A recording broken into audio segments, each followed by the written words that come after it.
There is a historical Moses. Where is this guy? I mean, where was he buried? According to the biblical tradition, he ended on the other side of the valley. And he dies where? At Mount Nebo. Mount Nebo. So literally just across the way there.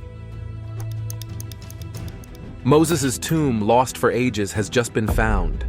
Josh Gates stumbled upon something huge in the Sea of Galilee. This Jerusalem Talmud that says that you could look down into the Sea of Galilee and see this bump. And experts are shocked by what's inside the ancient underwater site. What if finding Moses' tomb brings dire consequences? Are we about to unlearn everything we know? The discovery in the Sea of Galilee. In 2003, a team of archaeologists made an exciting discovery while exploring the southwest area of the Sea of Galilee. Using sonar technology, they stumbled upon an intriguing underwater formation that would spark years of research and speculation. The team initially noticed several small stones scattered across the seafloor. They thought these stones might have been carried there by an ancient waterway called Yavel Creek, which once flowed into the nearby Jordan River. As they scanned the lakebed with their sonar equipment, the researchers spotted something unusual, a large gathering of rocks that stood out from the otherwise smooth surface of the lakebed. Intrigued by this discovery, Professor Marco and his team decided to take a closer look. They dove into the lake, and what they found was astonishing. A massive cone-shaped pile of rocks, made primarily of volcanic basalt. This wasn't just a random pile of stones. The rocks were arranged intentionally to form a huge structure. Each rock measured about 3 feet in length, and together they created a monument that was truly impressive in size. The structure stood 32 feet tall and had a diameter of 230 feet, making it significantly larger than many famous ancient sites like Stonehenge. But what really caught the researchers' attention was the weight of this underwater behemoth. They estimated that the entire structure weighed around 60,000 tons. That's heavier than many large modern ships. The sheer size and weight of the structure raised a question. How did ancient people manage to build something so massive underwater? As the team continued their investigation, they made more fascinating discoveries. The structure was made up of large basalt boulders that showed no signs of being shaped or altered by tools. This natural appearance of the rocks, along with the lack of clear walls or boundaries, supported the idea that this was indeed a man-made structure. But here's the twist. It was likely built on land before being submerged due to rising water levels. The rocks used in the structure were found naturally over a mile away from the site. This meant that ancient builders had to transport these heavy boulders a considerable distance, possibly for a specific purpose. But what could that purpose have been? Theories about the structure's original use began to emerge. Some researchers suggested it might have functioned as an ancient calendar. Others proposed it could have been a site for important ceremonies. One particularly interesting theory suggested it might have been used for sky burials, a practice where deceased bodies are placed on stone structures to be exposed to the elements and scavenging birds. However, there's no direct archaeological evidence to support this idea, as no signs of a nearby settlement have been found. The lack of evidence for a nearby settlement led some researchers to think that the structure could have been a significant symbolic monument. Perhaps it was built to commemorate an important aspect of the culture that created it. Whatever its purpose, the structure's presence underwater hints at significant environmental changes in the region over the centuries.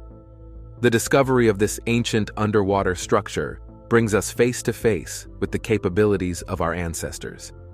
It challenges our understanding of what ancient civilizations were capable of and raises questions about the historical landscape of the Sea of Galilee region.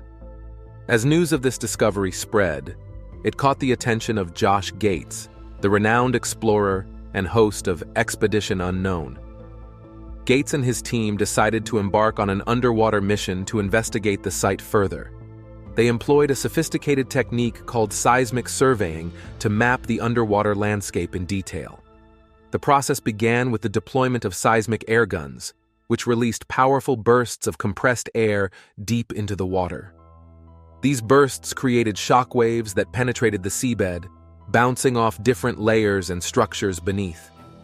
Sensors placed around the survey area captured these echoes, providing crucial data for analysis. Despite facing challenges such as equipment malfunctions and unpredictable ocean conditions, the team persevered.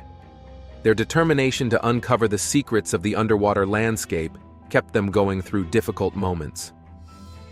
After several days of intensive work, they completed the seismic survey and collected a massive amount of data. Back in their laboratory, specialists began the painstaking task of analyzing this data. They examined every recorded echo to construct an accurate 3D model of the underwater environment. This model was crucial as it provided insights into the age, composition, and layout of the submerged structures.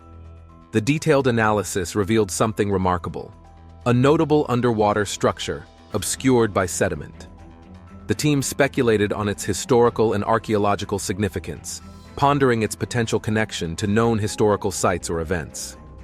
The clarity of the seismic images allowed the researchers to observe detailed reflections from beneath the sediment, giving them a clearer picture of the submerged structure.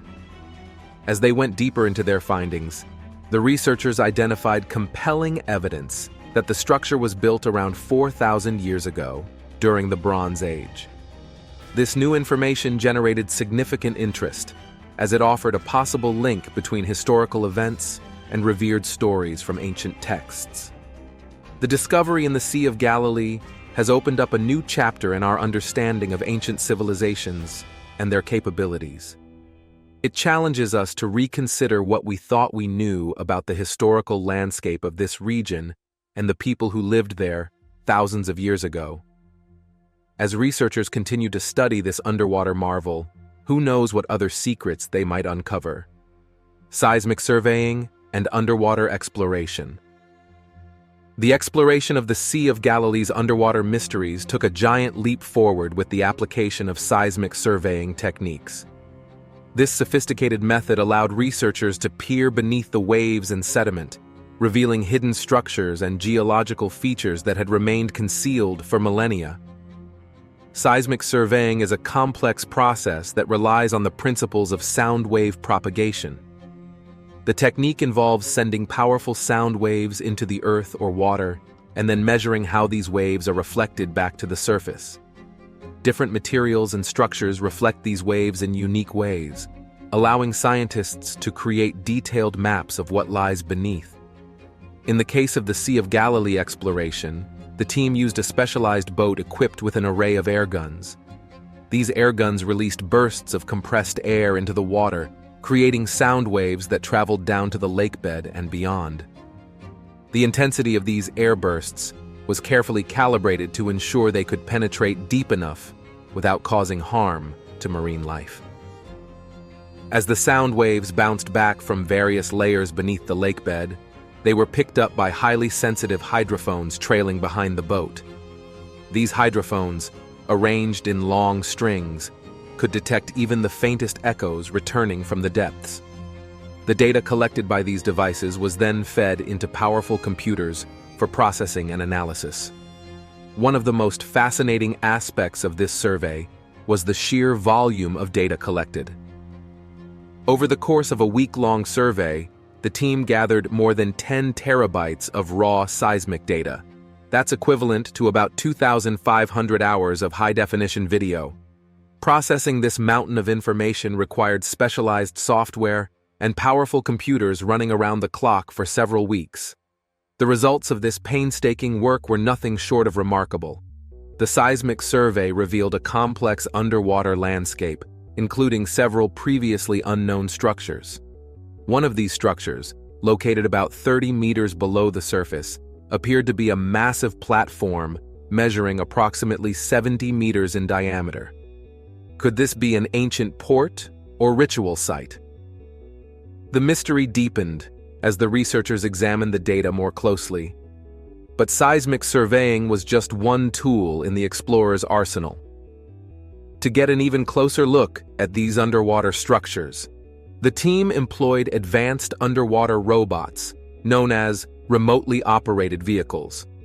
These high-tech submersibles, equipped with high-definition cameras and powerful lights, allowed the researchers to visually inspect the underwater sites without having to risk dangerous deep-water dives. One of the ROVs used in the exploration, dubbed Galileo by the team, was a marvel of modern technology. Weighing in at 200 kilograms and capable of operating at depths of up to 1,000 meters, Galileo was equipped with a suite of sensors, including sonar, magnetometers, and even a robotic arm for collecting samples. This little robot became the team's eyes and hands beneath the waves, sending back stunning images and valuable data from the depths of the Sea of Galilee. The exploration wasn't without its challenges, however. The murky waters of the Sea of Galilee, filled with suspended particles, often made visibility poor. The team had to rely on Galileo's advanced sonar systems to navigate in these conditions. Additionally, unexpected underwater currents sometimes made controlling the ROV difficult, requiring skilled operators to keep the machine steady while collecting data. One of the most interesting findings came when the team used Galileo to inspect a large, cone-shaped structure identified in the seismic survey. As the ROV approached, its lights illuminated a surface covered in a strange, dark material. Close-up images revealed this to be a thick layer of manganese, a mineral that accumulates very slowly in underwater environments. Based on the thickness of this layer, estimated at about 14 centimeters, scientists calculated that the structure must be at least 100,000 years old. This discovery sent shockwaves through the archaeological community. If this structure was indeed man-made, as its regular shape suggested, it would be one of the oldest known megalithic structures in the world. But how could ancient humans, with their primitive tools, have constructed such a massive underwater monument? And why would they build it in what is now the middle of a lake? To help answer these questions, the team turned to another high-tech tool, photogrammetry. Using hundreds of high-resolution images captured by Galileo, they created detailed 3D models of the underwater structures. These models allowed researchers from around the world to virtually explore the site, leading to new insights and theories about its origins and purpose. One particularly interesting theory emerged when a marine geologist noticed similarities between the cone-shaped structure and certain types of underwater volcanoes. Could this structure be a natural formation that was later modified by human hands? Or was it entirely artificial, built to mimic the shape of a sacred mountain? As the exploration continued, the team made use of cutting-edge LiDAR or light detection and ranging technology to map the lakebed in unprecedented detail. LiDAR uses rapid pulses of laser light to create highly accurate 3D maps of both above-water and underwater environments.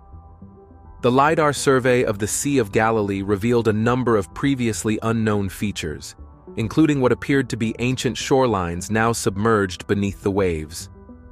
These submerged shorelines provided valuable clues about the lake's history. By analyzing their depth and distribution, researchers were able to reconstruct how the lake's water level had changed over thousands of years. This information proved crucial in understanding when and how the mysterious underwater structures might have been built. With the Sea of Galilee revealing its underwater treasures, our minds naturally turn to other bodies of water mentioned in ancient texts. Could similar structures be hiding beneath the surface of other historically significant lakes and seas? And what might they tell us about the people who lived near these waters thousands of years ago? The legend of Miriam's well. The story of Miriam's well is a fascinating tale that intertwines faith, history, and miracle. This legendary water source plays a significant role in Jewish tradition, particularly in the narrative of the Israelites' journey through the desert after their exodus from Egypt. According to the Talmud, a central text in Jewish law and theology, Miriam's well was a miraculous source of water that accompanied the Israelites throughout their 40-year journey in the desert. The well is said to have appeared shortly after Miriam, the sister of Moses and Aaron, died. It's believed that this well was a reward for Miriam's faith and her role in saving Moses as an infant. The Talmud describes the well as a rock or boulder that would roll along with the Israelites as they traveled. When they made camp, the rock would settle in the center of their encampment. The leaders of each of the 12 tribes would approach the rock with their staffs, and upon doing so, streams of water would flow from the rock, forming rivulets that reached each tribe's area. But what made this well so special? According to rabbinical tradition, the water from Miriam's well wasn't just ordinary water. It was said to have healing properties and could cure diseases. Some sources even claim that those who drank from it gained prophetic abilities. The Midrash, a form of rabbinical literature, states that the well would also bring forth all sorts of delicacies along with the water, satisfying not just the thirst, but also the hunger of the Israelites. Interestingly, the concept of a miraculous traveling water source isn't unique to Jewish tradition. In Islamic folklore, there's a similar story about the well of Zamzam, which appeared to save Hagar and Ishmael from dying of thirst in the desert. This parallel highlights the shared cultural and religious heritage of the Middle East. But let's explore the story of Miriam's well. The first mention of this miraculous water source in the Bible comes in the book of Numbers, chapter 20. Here we read about the Israelites complaining about the lack of water shortly after Miriam's death. This passage has led many scholars to connect the presence of water with Miriam herself. In fact, the Talmud explicitly states, 3 great providers arose for the Israelites: Moses, Aaron, and Miriam. In the merit of Moses, the manna fell for the Israelites. In the merit of Aaron, the clouds of glory surrounded them. In the merit of Miriam, the well was given to them. According to tradition, when Miriam died, the well dried up, causing great distress among the Israelites. It was at this point that Moses was instructed by God to speak to a rock to bring forth water. However, in a moment of frustration, Moses struck the rock instead of speaking to it. While water did come forth, this act of disobedience is cited as the reason why Moses was not allowed to enter the Promised Land. After this incident, the well is said to have reappeared, but in a different form. The Talmud states that it found a permanent home in the Sea of Galilee, where it can still be seen as a sort of whirlpool on the surface of the lake. Some traditions even claim that the well can be seen from Miriam's tomb on Mount Nebo.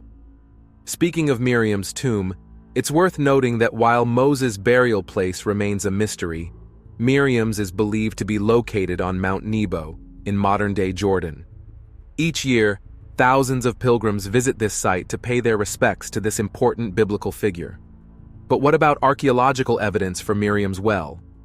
While there's no direct physical evidence of a miraculous traveling well, archaeologists have made some interesting discoveries in the region. In the Timna Valley in southern Israel, for instance, researchers have found evidence of sophisticated water management systems dating back to the time of the Exodus. These systems include dams, reservoirs, and channels that allowed the inhabitants of this arid region to survive and even thrive. Could these be remnants of the technological knowledge the Israelites gained during their time in Egypt and applied during their desert journey? Moreover, recent geological surveys in the Sinai Peninsula have revealed numerous underground water sources that could have sustained large groups of travelers in ancient times. While these don't prove the existence of a miraculous well, they do show that the journey described in the Bible was physically possible. The story of Miriam's well has also left its mark on Jewish culture and traditions.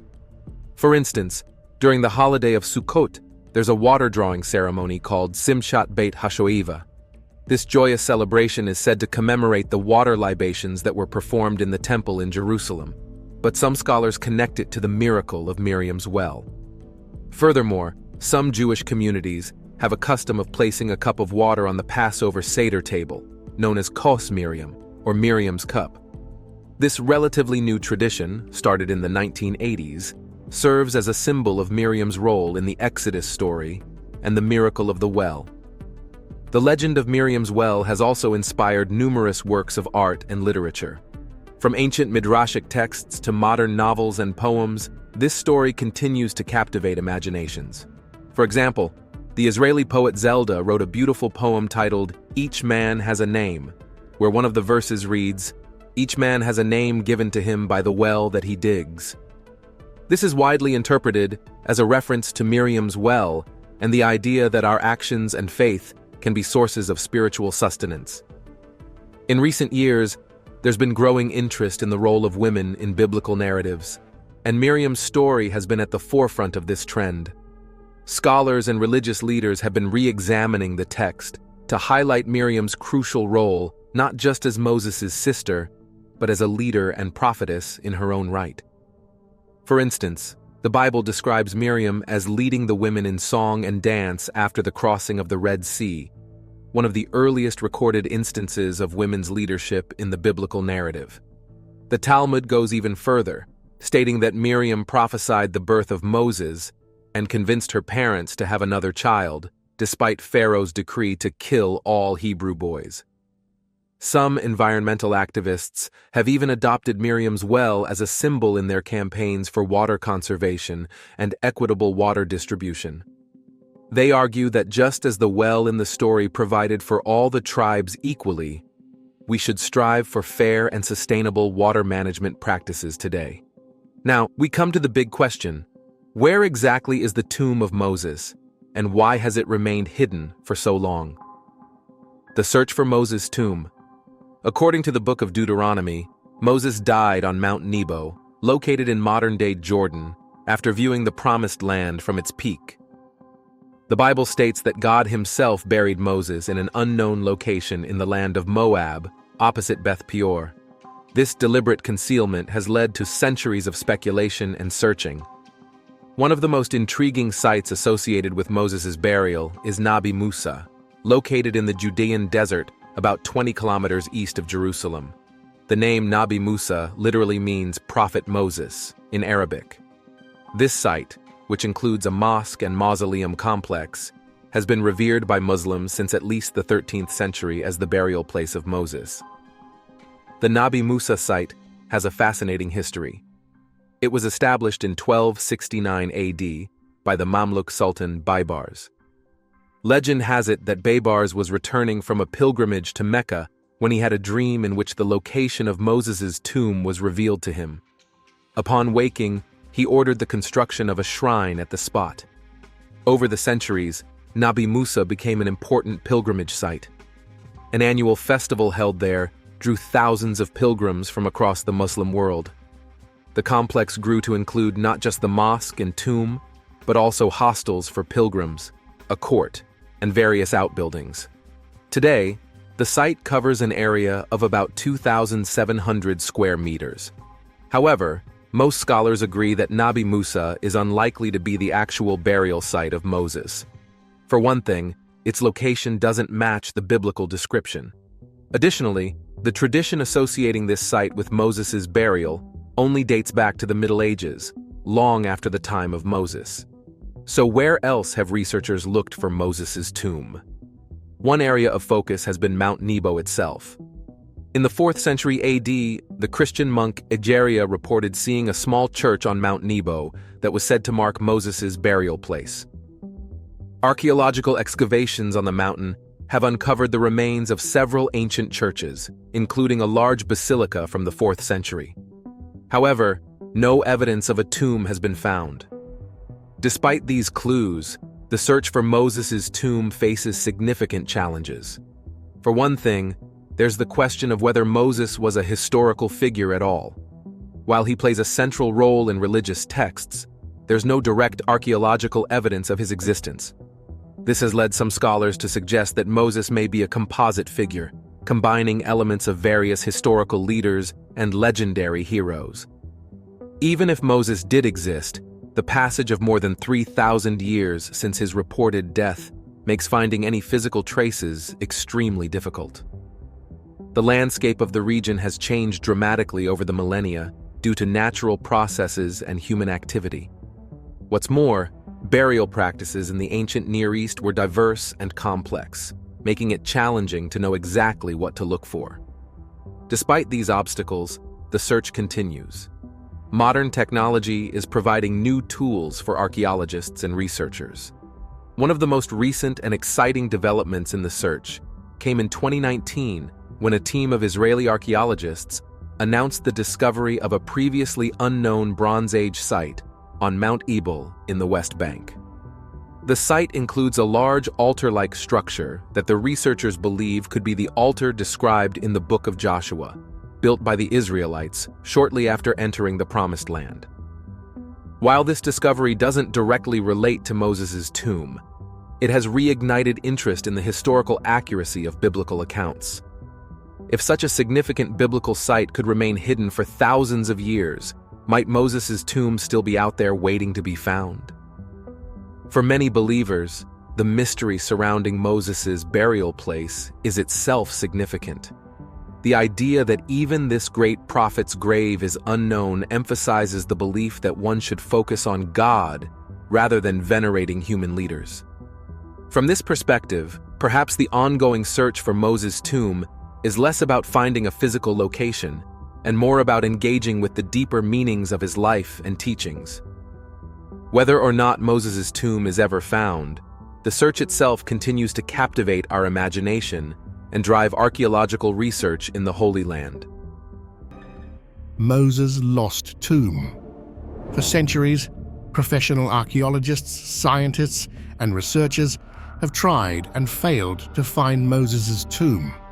Moses, the legendary figure who led the Israelites out of Egypt and received the Ten Commandments, had a secret burial place that no one knew about. So when Ron Wyatt claimed to have found it, the world was stunned. Wyatt's claim about Moses' tomb is centered around Mount Nebo in Jordan. According to the Bible, Moses climbed Mount Nebo to view the Promised Land before he died. The exact burial spot was never detailed in the scriptures, only that it was in the land of Moab, opposite Beth Peor. Ron Wyatt believed he pinpointed this elusive location near Mount Nebo. And the interesting thing is that, unlike many of his other findings, he presented some proof.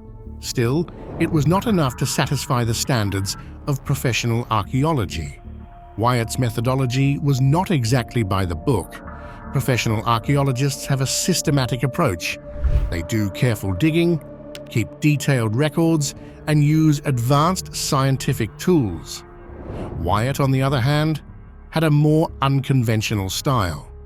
This led to skepticism and criticism from the archaeological community. They pointed out that his evidence was often incomplete or not verifiable by others. Despite these criticisms, Wyatt's claims have seemed to catch the attention Wyatt needed. His assertion that Moses was buried near Mount Nebo aligns with biblical accounts, even if his proof is not rock solid. He presented artifacts and site descriptions that surprised both believers and skeptics. Now, why do people believe Moses is buried near Mount Nebo? You see, Mount Nebo is located in modern-day Jordan. It holds significant biblical importance.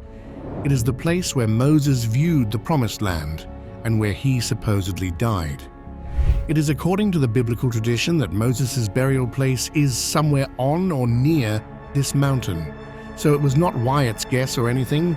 He was actually following the Bible. The land of Moab, which is mentioned in the Bible, is in this region, which makes Mount Nebo a plausible site for his tomb. Wyatt's exploration of this area led him to claim he found Moses' tomb. However, without detailed maps, photographs, or scientific validation, his discovery remains controversial.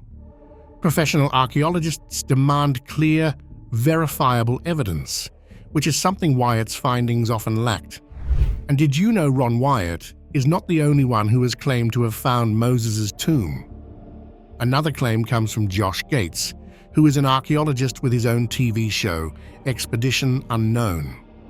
In a 2022 episode, Gates and his team retraced Moses' steps from Mount Sinai into the Israeli desert, hoping to find his tomb. Their journey even took them to the Sea of Galilee, where they speculated that Moses' tomb might be submerged underwater. This theory suggests that over time, rising sea levels could have covered the tomb, but the group did not find anything. The mystery of Moses' burial site is not limited to these modern claims. Throughout history, various religious and local traditions have pointed to different locations. In Jewish tradition, medieval texts suggest Moses' tomb is on Mount Nebo. However, these are based on religious writings, not archaeological evidence. In Egypt, some locals believe Moses was buried on Mount Sinai, where he received the Ten Commandments. Other sites in the Jordan Valley and near Jericho in Israel also claim to be the final resting place of Moses. Another claim comes from the late Rabbi Menachem Mendel Schneerson, who is a respected Jewish leader. In the 1980s, he reportedly visited Moses' tomb during a trip to Egypt. His followers were fascinated. But like Wyatt, Schneerson provided little concrete evidence. His claim, however, matched medieval Jewish traditions about the tomb's location on Mount Nebo, which has made his story somewhat credible. Local traditions across the Middle East, from Egypt to Jordan and Israel, have their own versions of where Moses was buried. These stories have been passed down through generations and are deeply ingrained in the cultural and religious fabric of these regions. In Jordan, communities have even built shrines at sites they believe are linked to Moses. In Israel, various sites near Jericho and Nablus claim to be Moses' burial place. One site near Jericho is particularly important because the Bible mentions Moses dying in this region. Despite these claims, there is little archaeological evidence to support any of them definitively. We are not surprised that none of them could provide solid proof of Moses' tomb. Verifying the exact location of Moses' tomb is no small feat. The biblical account is vague, and the changing landscape over millennia complicates matters. We don't have many reliable historical records, which makes it even harder to confirm any specific site. Professional archaeologists require concrete evidence like artifacts, scientific tests, and precise documentation to authenticate such a significant discovery. But Wyatt has failed to provide anything. While some enthusiasts find his discoveries fascinating, the scientific community is skeptical about it. The same goes for other claims like those from Josh Gates and Rabbi Schneerson. Without solid evidence, these claims are just stories and nothing more. Other than Moses' lost tomb, what else does Wyatt claim to discover? Mount Sinai. Mount Sinai is another thing Wyatt has claimed to discover. Mount Sinai is actually the legendary mountain where Moses got the Ten Commandments according to the Bible. Most people believe Mount Sinai is in the Sinai Peninsula, but Ron Wyatt had a different idea. He thought the real Mount Sinai was actually in Saudi Arabia at a place called Jebel al-Lawz, and Wyatt did not just make a guess. He did some serious exploring and research in the area to look for clues that matched the biblical story of Moses. One of the things he found was a large split rock near Jebel al-Lawz. Wyatt believed this rock was the one Moses struck to get water for the Israelites during their journey in the wilderness. But that's not all Wyatt found. He pointed out other features in the area, like rock formations and valleys, which he believed matched the descriptions in the Bible. He thought these elements lined up perfectly with the story of Moses leading the Israelites through the wilderness. And here again, there was a little obstacle to Wyatt's fame. Wyatt's claims have not been scientifically verified. While he did take lots of photos and videos to support his theory, his findings have not been independently analyzed by archaeologists or geologists. Because of this, many scholars and experts do not back his claims. They argue that the traditional location of Mount Sinai in the Sinai Peninsula has a long history and religious tradition, and there is not enough solid evidence to move it to Saudi Arabia. Critics say that without proper scientific analysis, Wyatt's discoveries cannot be fully trusted. They believe the traditional site in the Sinai Peninsula is still the most likely location for Mount Sinai because it has been recognized for centuries. After Mount Sinai, Wyatt claims to discover something that has shocked even the non-believers. And this time, he does have some kind of proof. So what is it? Noah's Ark. This one is Wyatt's second most fascinating claim after Moses' lost tomb, finding Noah's Ark. According to the Bible, Noah's Ark was the vessel that saved Noah, his family, and pairs of every animal species from a great flood. For many, the story of Noah's Ark is a tale of faith and survival, but for Ron Wyatt, it was a real-life puzzle that he wanted to solve. Ron Wyatt was no ordinary seeker. Without the usual credentials that his peers had, he relied heavily on his interpretation of biblical texts to guide his explorations. His target was the mountains of Ararat in Turkey, where many believe the Bible suggests Noah's Ark came to rest. Unlike others who cautiously suggested potential sites, Wyatt went full throttle. He claimed he had found the actual location of the Ark. Knowing he needed more than his word to convince others, Wyatt enlisted some notable figures for his mission.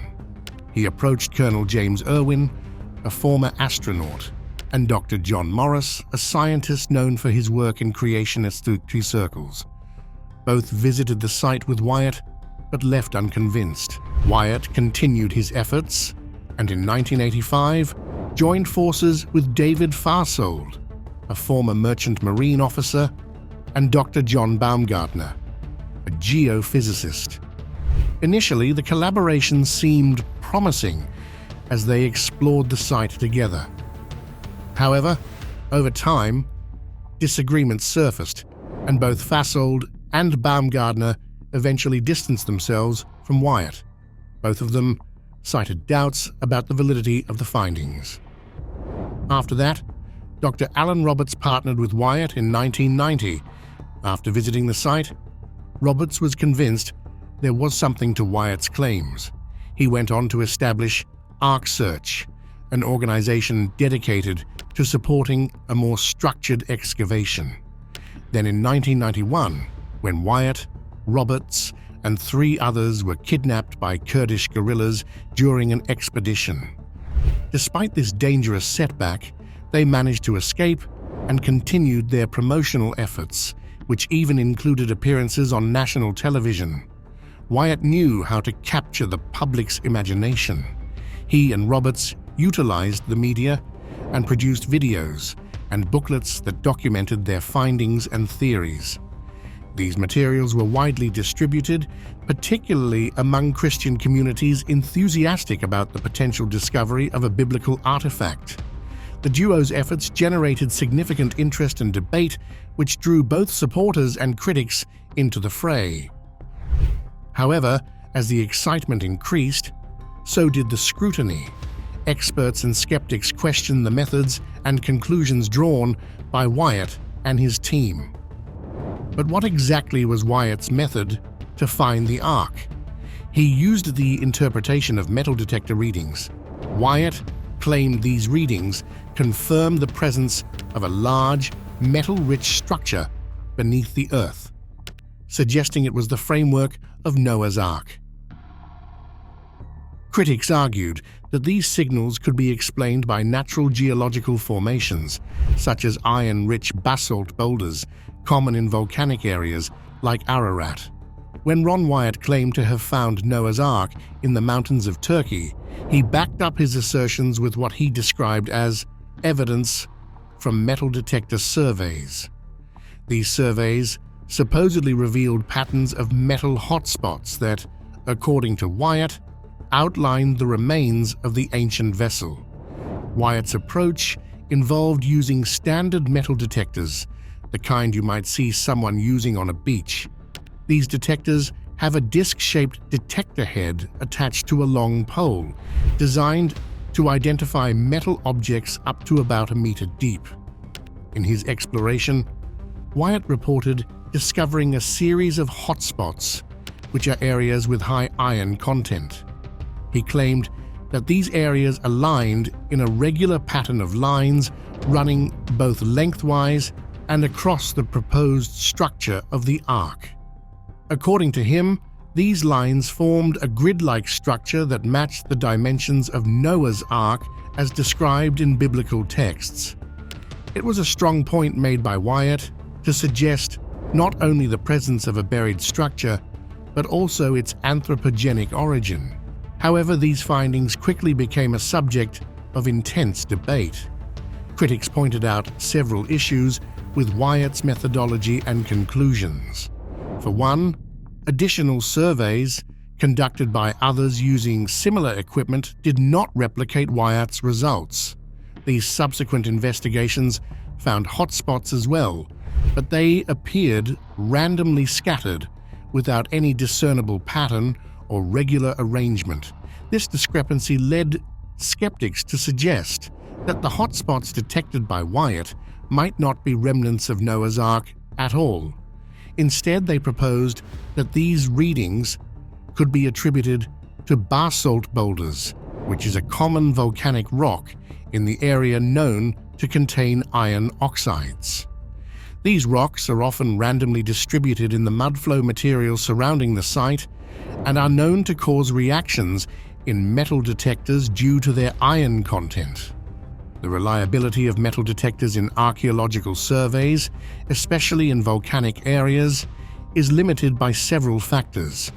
The instruments are designed to detect metal, but they do not provide information about the origin, age, or context of the metal detected. The presence of these metal-containing rocks can easily lead to false positives, which means they can indicate the presence of metal where there is no culturally significant artifact. The situation was further complicated when Wyatt and his team were restricted from conducting more comprehensive scans. In 1986, during an initial quick survey without a permit, Wyatt and his associate David Fassold made several passes with a radar scanner over what Wyatt claimed was the prow of the Ark. The results of this brief survey were later shared with Dr. William Shea and others for further analysis. They had plans for a more thorough investigation, but local restrictions imposed by police and military forces prevented Wyatt, Fassold, and their team from returning with a radar scanner. This hindered their ability to conduct a comprehensive examination of the site. Still, Wyatt and his new partner, Dr. Alan Roberts, continued to promote their findings. They published diagrams of the boat-shaped formation and labeled various features they claimed were parts of the Ark, like bulkheads and gunnels. These claims were supported by the limited data from the 1986 radar scans. These were done by Tom Fenner of Geophysical Survey Systems Incorporated, who allegedly reviewed and confirmed that there is an artificial structure underneath. However, the scientific community is still not convinced. After the alleged discovery of Noah's Ark, Wyatt claims to have found another fascinating thing. Guess what it is? Ark of the Covenant. Wyatt claims to have discovered the Ark of the Covenant. First, let's touch on the Ark of the Covenant. This ancient chest is said to hold the stone tablets of the Ten Commandments. It is one of the most sought-after relics in history. According to the Bible, the Ark was kept in the Holy of Holies in the Temple of Jerusalem. It disappeared after the Babylonians sacked the temple in 586 BCE, and its whereabouts have been a mystery ever since. Many have tried to find it.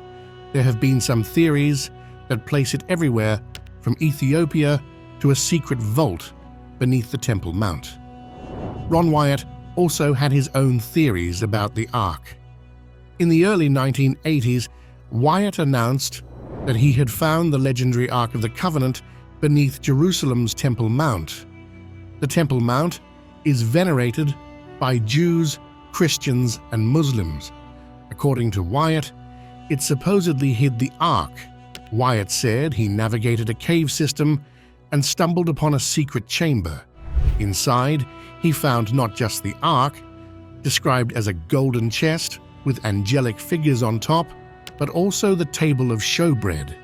Wyatt claimed this centuries-old artifact was in mint condition. According to him, the Ark looked just as it is described in the Bible, complete with wood, gold, and cherubim figures on top. He even claimed that after thousands of years, the Ark was still in good condition. He mentioned clicking some photos of this find of the millennium. But alas, these photos turned out to be as clear as mud.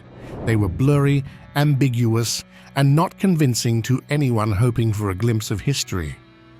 And about those samples he allegedly took, they never passed through the rigorous gates of scientific verification. No peer reviews, no academic journals, just Wyatt's word against a mountain of archaeological standards. The archaeological community has largely dismissed Wyatt's claims due to several red flags concerning his methodology and lack of credible evidence. Critics point out that Wyatt did not employ standard archaeological practices, and his findings were never peer-reviewed or confirmed by other experts in the field. The absence of clear, corroborative evidence makes his discovery hard to accept as factual. Additionally, numerous well-respected archaeologists have extensively studied the Temple Mount area and have found no evidence of the Ark or any other artifacts that support Wyatt's assertions. Even after being dismissed by many after his previous discoveries, Wyatt moved on to his next one. What was it this time? Red Sea crossing? One of the most famous stories from the Bible is the Exodus, where Moses led the Israelites out of slavery in Egypt. According to the narrative, as the Egyptian army pursued them, God parted the waters, allowing the Israelites to cross on dry land before the waters returned to drown the pursuing Egyptians. Ron Wyatt proposed a specific location for this biblical event. He said it was the Gulf of Aqaba, a northern extension of the Red Sea. Wyatt pinpointed Nuweiba Beach as the exact point of crossing. His hypothesis was supported, in his view, by physical evidence he and his team discovered during dives in the Gulf of Aqaba. Among the finds were what Wyatt identified as coral-encrusted chariot wheels and other artifacts. He believed these relics were remnants of the Egyptian army that met its demise during the crossing. Wyatt also claimed to have found human and horse bones, along with various items he asserted were part of the drowned army's equipment. In addition to these findings, Wyatt claimed that there was an underwater land bridge at Nuweiba Beach. He argued that this naturally occurring bridge would have facilitated an easier passage for the Israelites, making it possible for them to cross when the waters parted. According to Wyatt, the coral formations had grown over and preserved the shapes of the chariot wheels and other artifacts, making initial recognition challenging but not impossible. His interpretation was that these coral-covered shapes clearly matched parts of chariots and other military equipment. Despite the intriguing nature of Wyatt's claims and his presentation of what he considered evidence, the broader archaeological and scientific community has not been convinced. Critics have pointed out the same issues with this discovery as there were with Wyatt's previous ones. After claiming to have found the Red Sea crossing, Wyatt also said he found the exact location of two famously destroyed cities, Sodom and Gomorrah. This time Wyatt claimed to find the legendary cities of Sodom and Gomorrah, which, according to the Bible, were destroyed by a rain of fire and sulfur because of the sins of their people. Wyatt said he found these ancient ruins near the Dead Sea, which is already a pretty mysterious place. Wyatt's main proof was that he found a bunch of ash in the area, which he believed were the remains of the cities that had been burned down. This was not just any ash, though he described it as super pure and light-colored, which he thought meant the fire was extremely hot. Just like the story in the Bible says, then there were these weird balls of sulfur mixed in with the ash. Wyatt got really excited about these because sulfur burning is a lot like the brimstone the Bible talks about. He also noticed some unusual shapes in the rocks and ash, which he thought looked like the leftovers of buildings, like walls, streets, and other structures from the cities. For Wyatt, all this added up to a big sign that he had actually found Sodom and Gomorrah. But the thing is, the experts, the professional archaeologists and geologists, are not buying it. They have got a few reasons to be doubtful. First, the area around the Dead Sea has some weird geology. It has been active for millions of years, and the kind of stuff Wyatt found could have just formed naturally.